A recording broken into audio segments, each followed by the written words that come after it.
It was the week before Christmas, and all through the house, a creature was stirring. And boy, what a rat.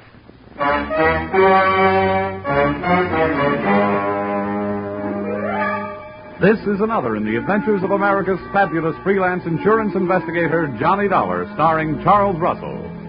At Insurance Investigation, Johnny Dollar is only an expert. At making out his expense account, he's an absolute genius.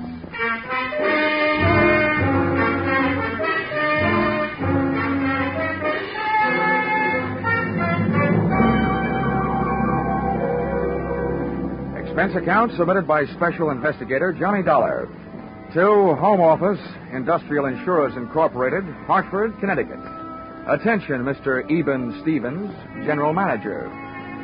The following is an accounting of my expenditures during investigation of small-time swindles of big-time department stores. Or how I played Santa Claus and almost got left holding the sack. Or going for a sleigh ride without benefit of snow can be tough sledding. Expense account, item 1. $1. Tip to messenger who delivered this assignment in writing by hand to my apartment. Thanks, Mr. Dollar. You have never been known as a fast man with a buck, Mr. Stevens, and I must say your note to me also marked you in my mind as an economist with words. Dear Dollar, our client, the Association of Department Stores of Greater Manhattan, has requested help on the following problem. A young man has been making the rounds of New York department stores during the current Christmas rush. Using his equipment and official-looking sales book, he goes to a business department, makes a quick sale on some large item, writes it up in his furious sales book, takes the customer's cash, and disappears. Enclosed find varying descriptions as furnished by victims to date, and check for your usual retainer fee. Please put a stop to this nefarious practice at once. Signed, Eben Stevens, General Manager. Expense account, item 2. $6.21. Train fare, Hartford to New York. Next morning at 7:03 on the Banker's Special. A train very cleverly named that because 75% of its load is made up of bankers. I sat among them in a parlor car, watching them limbering up for the day's chores, slowly shaking their heads from side to side and softly whispering, no. We arrived at Grand Central at 9:20. The bankers got off and headed for their granite vaults. I got off and headed to face my stone wall. Expense account, item 3. 4 bits, cab fare to offices of the Association of Department Stores of Greater Manhattan. There, things got brighter right away. Her name was Judy Whitehall. Boy, how she'd been missed by the scouts for the Copacabana, I'll never know. I have been assigned to help you all I can, Mr. Dollar. What would you like to know first? Your home phone number. Oh, well, maybe we better wait until later for that. How many stores are there in your association, Miss Whitehall? We have 120 member stores, Mr. Dollar. Great. You know, in one department store, I'm the kind of a guy that can't find a glove department. And now I've got 120 stores in which to find someone I don't even know. Well, we do have the man's description. Yeah, as a matter of fact, we have a lot of descriptions, all slightly different. And the regular store detectives are all on the lookout. It's like looking for a noodle in a spaghetti stack. And all the sales personnel have been warned. It's beautiful. What's beautiful? Your face. Well, really, Mr. Dollar. Hmm? After all. Oh, yeah. Oh, yes, I know. Business. Well, before I start, maybe you'd better give me a letter of identification. If I spend all day moseying around department stores without buying anything, I can stand a good chance of getting picked up as a shoplifter. Right away. Follow me. All right. Oh, just a minute. Hello, this is Miss Whitehall. Oh, yes, Mr. Sandler. Oh, my, that's terrible. My goodness, that's awful. Good gracious, that's worse. Well, the insurance investigator is here right now, Mr. Sanders. We'll be right over. What's so terrible? Well, that man, the one we're looking for, he was in the Miller's store making a phony sale in the camera department. Well, you also said it was awful. It was. A little girl picked up a camera and snapped his picture, and the man tried to take it away from her, and the girl yelled, and then her mother screamed. And what made it worse? Well, a store detective came running, and the man shot him. Then he grabbed the little girl, camera and all, and ran off. They called the police. Really? I can't imagine why.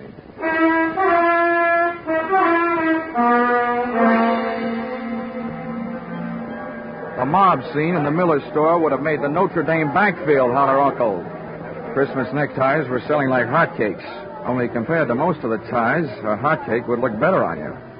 The camera department was on the mezzanine, and the store manager, Mr. Santa, was on a rampage. Why doesn't somebody do something? Why can't they find him? I've got men posted on every door. He's in this store somewhere, and... Oh, Miss Whitehall, it's about time. Who's this? Oh, this is Mr. Dollar, Mr. Sandler, from the insurance company. Well, I don't know what you can do, Dollar. I've already got 20 policemen running all over the store. It's absolutely ridiculous, preposterous, and fantastic. That's what it is. Also amazing. Now, tell me, Mr. Sandler, about that little girl who picked up the camera and snapped the culprit's picture. Did they find her yet? They certainly did, in the rug department. She'd been shoved in the middle of a pile of 9 by 12 Orientals on sale at $123.50. She was scared, but not hurt. Now, the girl was found without the camera, I suppose. Naturally, but the camera wouldn't do us any good. After all, I'm sure the camera didn't have any film in it. They never do when on display. Well, how about the store detective, the one who got shot? In the hospital, Miss Hall. They'll call me here as soon as they find out how badly he's been hurt. Well, look, getting back to that kid, was she able to give you a good description of the guy who grabbed her? She hasn't stopped crying long enough. Well, how about her mother? Neither is she. Well, where are they now? They're in my office. That's why I'm staying right here. Where is your office? On the 8th floor, right next to the credit office. Well, this may be the first time I ever got past the credit office. Come on, Judy.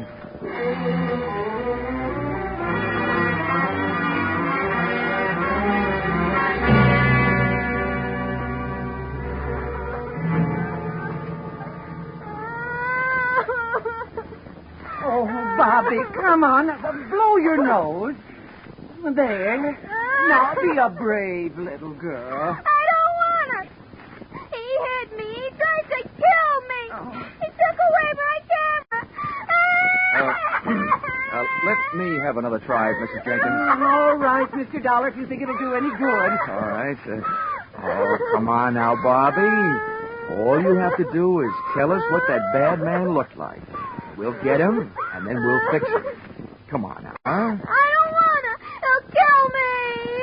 I'm beginning to think he's got a point. Okay, Bobby. Okay. Just a minute now. Oh, Judy. Here.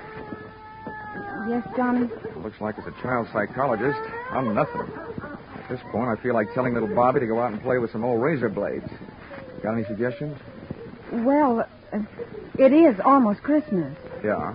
And one thing little girls don't want to do at Christmas is get in wrong with Santa Claus. Ah, gotcha. Good gal. Where do we find Santa Claus? In the toy department on the 5th floor. Well, give me about 5 minutes to explain things to Santa, and then bring Bobby down. All right. Oh, Bobby. What? Do you know what happens to little girls who make Santa Claus mad at them? Yes. What happens? They don't get to look at television before they go to bed. I mean, at Christmas, what happens? They don't get any toys. All they get is old sweaters and underwear. Well, listen, Bobby. This guy Santa happens to be a good friend of mine. What do you think of that? Tell him I want an air rifle. You would. Okay. I'll even fix it so you can tell him yourself. How's that? Just fine. Ah, good girl. Hey, where'd you get that blood on your coat? You got a cut? No, sir. That's from that bad man. I bit him on the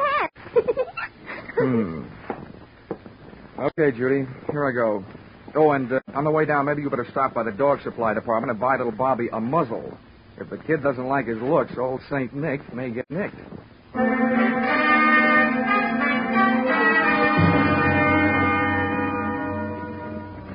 Department stores should have some kind of a congressional medal for salespeople who work in the toy department just before Christmas. I took the elevator down to 5, and when that door slid open... It was like stepping into Dante's Inferno, junior grade. First, I got on the house phone and called Sandler, who was still in the camera department. He had word from the hospital. The store detective had died without regaining consciousness. I was no longer trying to catch a cheap swindler. I was now out to swap blood with a dirty murderer. A line of fidgety kids led me to Santa Claus, sitting benignly on his throne. I had a short talk with him, and a short wait for Judy and little Bobby.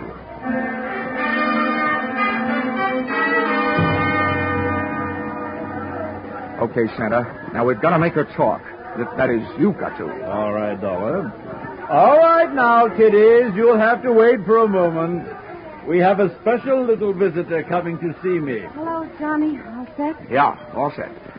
Okay, Bobby, my girl. Now just let me give you a hoist up into Santa's lap. He wants to ask you a few questions. I want an air rifle. Now, you be a good little girl and answer all Santa's nice questions, and you'll get it. But not where I'd like to give it to you. Up you go. Yes. Well, there we are, honey. Now, tell me, what do you want for Christmas? I want an air rifle. Well, we'll see what we can do about that. Tell me, have you been a good little girl? Yes, sir. Well, first we'll just have to look up your name in my little black book and make sure. Pretty good. All but one little thing. What'd I do? I didn't do nothing. Well, that's just it. You see, Bobby, I have a note here that today some people asked you what a certain man looked like, and you wouldn't tell them. Is that right? I'm afraid. I don't want to tell. They can't make me. Well, Bobby, maybe you and I had better talk this over. If you won't do something for us now, how do you expect to...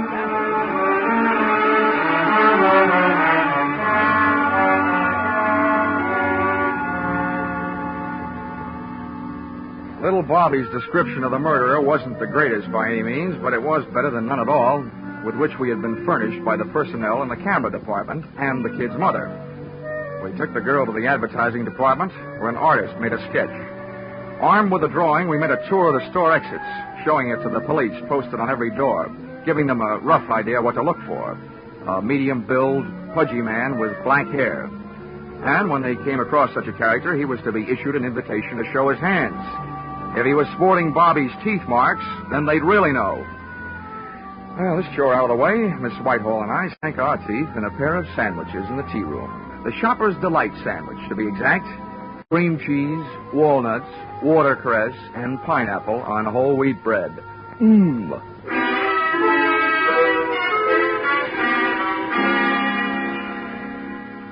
We found the store manager, Sandler, back in his office. He, too, was eating, but he was on a diet of straight fingernails. Oh, terrible, terrible, terrible. That's what it is. Now, don't worry, Mr. Sandler. He'll be caught. As a swindler, he might have gone on for years. But as a murderer, it won't be long, believe me. Oh, what to do? Well, I've got several ideas. And the first is to get out of your office and start at the top of the store and work my way down. They're already doing that, and not a sign of him. Well, I once found a mouse in a hayloft, so be not disencouraged. And a pretty little mouse she was. Oh, dear. Oh, please, try to relax, Mr. Sandler. Everybody's doing their best. Yes, I'm sure they are. It's just that Oh. Hello? Yes, this is Mr. Sandler. Oh, no. Where? How long has he been there? Hello? I'll be right down. What's the matter now? About an hour and a half ago, our store Santa Claus stepped out into the employee restroom for a smoke. He was slugged from behind. When he came to, he was all tied up in a broom closet, and somebody has stolen his Santa Claus suit. They just found him. About an hour and a half ago. Judy, you know what that means? Oh, no. Oh, yes. 45 minutes ago, when little Bobby was giving Santa Claus the murderer's description, he was giving it to the murderer himself. Oh, good gracious. Instead of a kid's air rifle, it could have gotten us a revolver, size 38.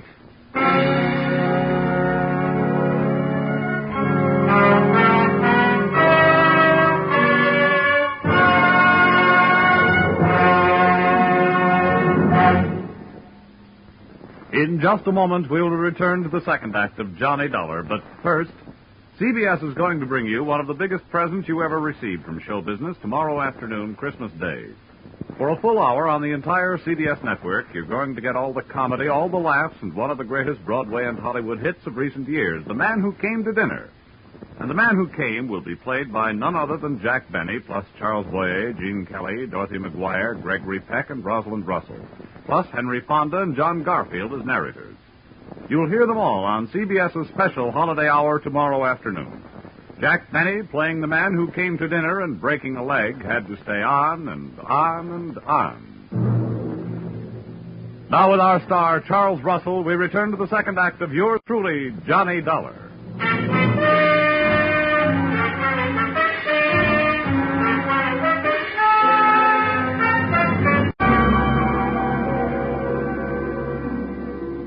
There's There's no place like a crowded department store for a fresh-made murderer to be on the loose, especially one that's playing Santa Claus for a lot of rosy-cheeked little nippers. I headed back to the toy department, but when I got there, the cupboard was bare. Our lethal St. Nick had decided to give up his red flannel and white whisker hiding place. We found the empty suit in a storeroom, tossed high on a stack of baby buggies. Oh, Johnny, this is terrible. That man's a murderer. What are you going to do? What am I going to do? Now, listen, Judy. By now, there must be 87 cops sifting through this store looking for that guy. They've got 2 cops on every door. Now, all I'm going to do is help them look. This is one of those everybody's problems. Oh, you're right. I guess I'm just getting excited. Well, that you have a right to do. Come on, let's get out of here. I've got an idea. All right, Johnny. Mr. Dawes, thank goodness I found you. Mrs. Sandler wants you right away, down on 3. An old lady has just been shot in Junior Mrs. Lingerie. Oh, serves her right for not acting her age. Let's go, Judy.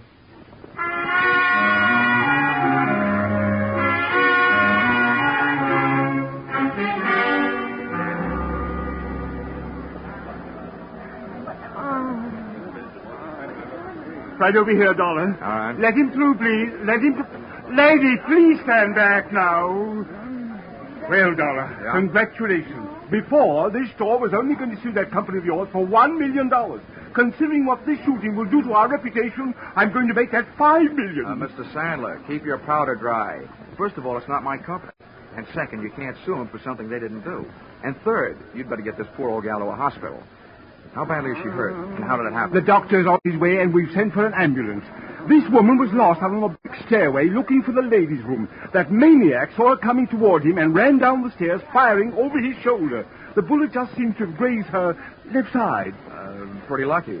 Where are the police? They're searching all over the store. Dollar, what are we going to do? This is terrible for business. Well, I suspect that any minute now, the cops will be telling you to do something that's going to be even worse for business.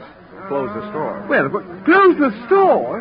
Why, we're staying open late tonight. It's the last-minute rush. I'm just telling you what I think. I think the cops will double the lookouts on all the doors and make you close the store. Then they can go to work. We lose thousands of dollars. They can't make me close the store. You stay open, you might lose a few more customers. The hard way.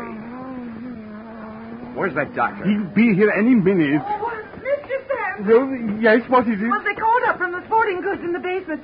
That man has been down there and held them up. And he took 4 guns and 6 boxes of ammunition. 6 boxes of... Oh, my... Oh, what's this going to do to our store? If you're not careful, it's going to turn your store into the world's largest shooting gallery with live targets. You know what I suggest, Mr. Sandler? What? What? Tell me what? Don't wait for the police to tell you. Close the store.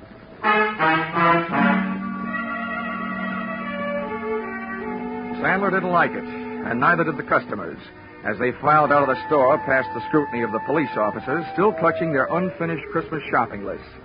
The process was slow, and while the customers were leaving, the clerks finished up their business, put the white shrouds over their counters, and they too filed out until the early night. The boys in blue, watching the doors, came up with several men answering the general description of our friend with a loose trigger finger, but none of them had little Bobby's teeth marks on his hands. That made it a 50-50 chance that Mr. Killer was still in the building.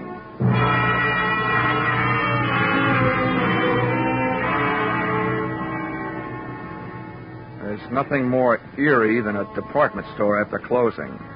And its white sheets, the whole joint seemed to be playing ghost. I sent Judy over to a steakhouse, Pietre's, on 3rd Avenue. Told her to wait. Then I had Sandler get me a gun from the sporting goods department.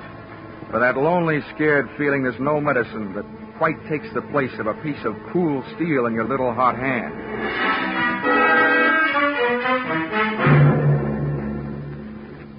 The sergeant, in charge of the police detail, posted men outside all exits. The rest he took up to the roof with him. They were going to run the whole store through their burly blue sieve, floor by floor, counter by counter, inch by inch. Sandler stayed with me down the first floor. Just for fun, I thought I would start working my way up. Dollar, don't you think we should get out of here and leave this to the police? Well, I have several goosebumps that agree with you, Mr. Sandler, but I have a very dangerous habit of trying to earn my money. Oh, this is terrible. Now, look, every counter and post in this store is just the kind of hiding place a sniper would pray for. I get paid for this kind of work. You don't. Now, why don't you go out for a nice safe walk? It's my duty to stay here. I'm sticking with you. Okay. But remember, two of us give him twice as much to shoot at. No, you did. I had to go and open my big mouth. Get down.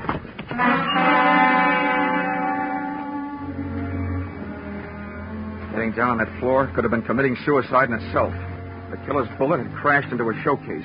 A sea of broken glass is a risky place to practice diving. Having to swim out of it was twice as bad, but that's what I had to do. Oh, Mr. Dollar. Now, Sandler, keep your head down. Bury your face in that glass, but keep your head down. Yes, Dollar. Tell me what to do, anything but get me out of here. I have a wife and 3 kids. Well, if you'll do what I tell you to do, your wife will go on having a husband and your kids will still have a father. Yes, just tell me. I don't know exactly where that shot came from, but from the looks of this glass, it must have been from behind us. Now, I'm going to leave you and crawl over near those elevators. While I'm on my way, you rattle around this glass. Let them hear where you are. Give me about 2 minutes, and then do something to draw its fire. What'll I do? Do anything but one thing. Don't stand up. I'll think of something. You'd better. But don't take any chances. No. But what are you going to do? Take some chances.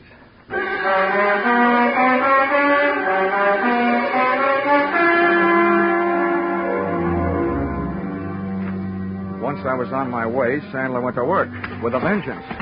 I could hear him thrashing around in that glass like he was trying to corner the Band-Aid market. I made it over the elevators, scooting flat along the floor till I hit a car with an open door and slithered inside.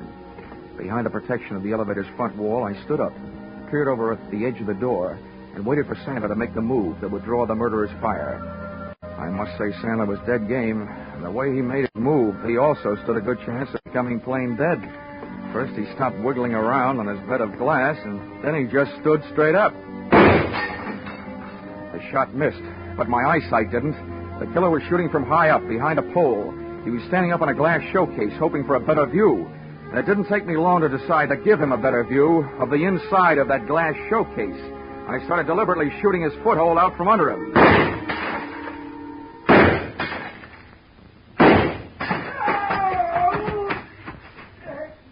He was bleeding beautifully when he started to run, straight for the back of the store, firing as he ran. As one last souvenir, he threw his empty gun over his shoulder at me. People who live in glass houses shouldn't throw guns. I decided to join the track team and went on the chase. Back out of the main floor, through the employees' entrance, out to the dimly lit shipping department, and its loading dock filled with packages ready for shipment. I could hear him moving around among them. Okay, get your hands up and come out. I'm giving you a chance, but it's not going to last long. Get moving. I don't need your chance. I've got something better. Okay, so you want to play. I think I'll give you a couple of Yuletide presents early, and I'm sure nobody will mind if I open your head before Christmas.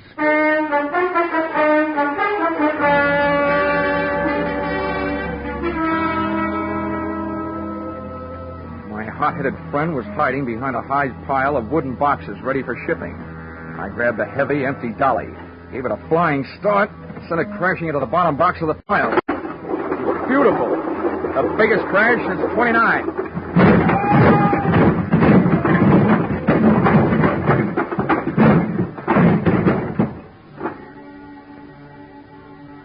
It was a tough fight, but, Mom, I don't think I won. At best, it was a draw. About the 15th time I belted him, he belted me right back. Then he got his hands on a hammer, laid it across the side of my head. I got the hammer, did the same for him, and made a hole in one. He fell squarely into a man-sized packing case lying at the foot of the packing bench. I was getting weak, dizzy. I had to hold him. One thing to do. Top a case lying right there. All ready. Nails part way in. Put it on right over him. Nail it on. Good, tight. Good, tight. Good, tight.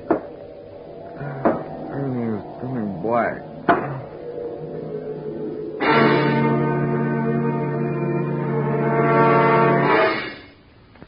Then everything went white.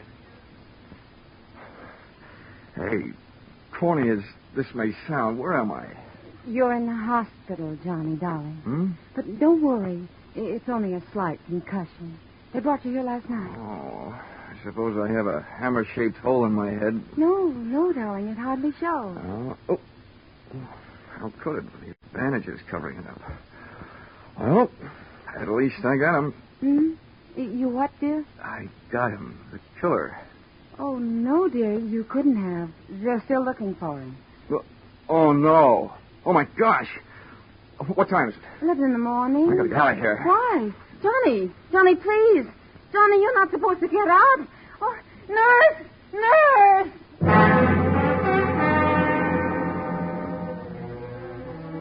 If they let him get away after all my trouble, somebody was going to need a doctor.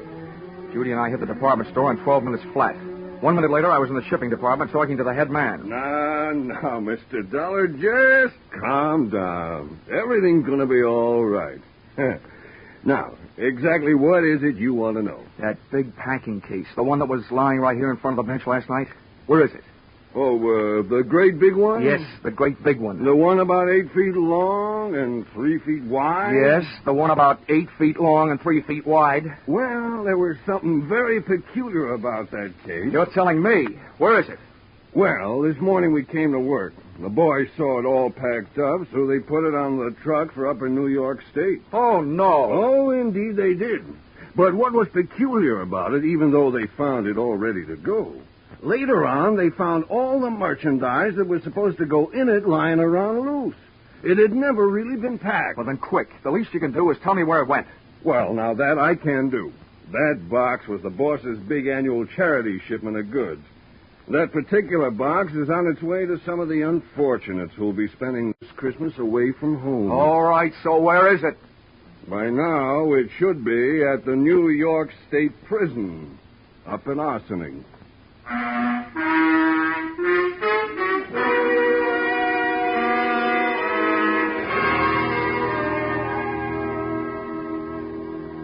Expense account, item 5, $12.80. Dinner check at Pietro's, where I had asked Miss Judy Whitehall to wait for me the night before, and where I inadvertently stood her up. Although how a gal can stand up after eating $12.80 worth of food, more than I can figure out. Let's see.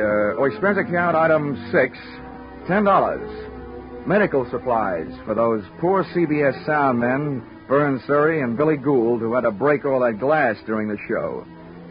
Expense account total, $511.50. You may think this amount is a little high, but isn't everybody at this time of the year? Signed, yours, truly, Johnny Dollar.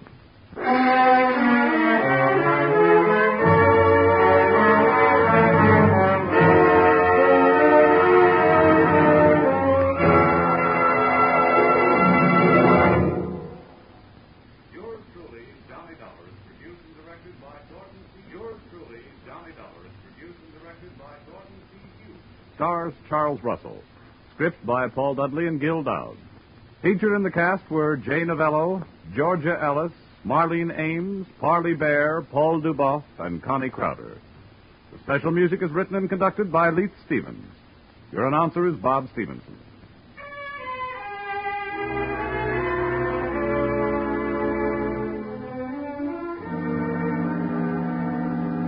Be sure to be with us at the same time next week when another unusual expense account is handed in by Yours truly, Johnny Dollar.